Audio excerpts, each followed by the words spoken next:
Hello mga ka-trending! Welcome back to ZK Trend.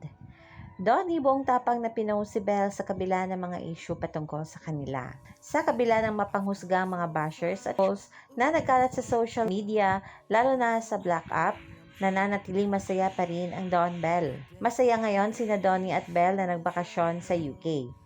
Ngunit itong mga trolls at bashers ay patuloy pa rin sa pagpalabas ng false information tungkol sa kanila ni Belle. Kaya naman itong si Donato nagbahagi ng larawan nila ni Belle. Kita dito kung gaano kasaya tingnan ang dalawa. Tila ba ipinahiwatig ni Donnie na kahit sa mga bashings na natanggap nila ay sobrang saya pa rin nila ni Belle at yan ang importante. At sobrang bait lang kasi ng Don Belle kaya marahil maraming nainggit sa kanilang dalawa.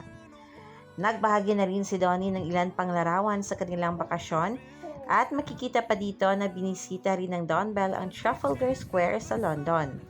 Ang naturang post na ito ni Donnie ay kagad pinusuan ng mga netizens. Literal na unbothered ang couple. At makikita pa dito na may nagkomento nga at nagpasalamat nga dito sa ating Don Belle for being nice.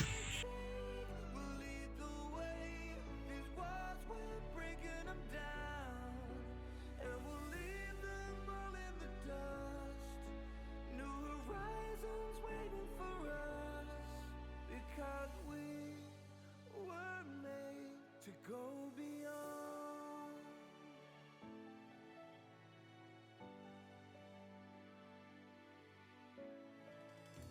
I won't forget where I came from. I'll use my past to build my future.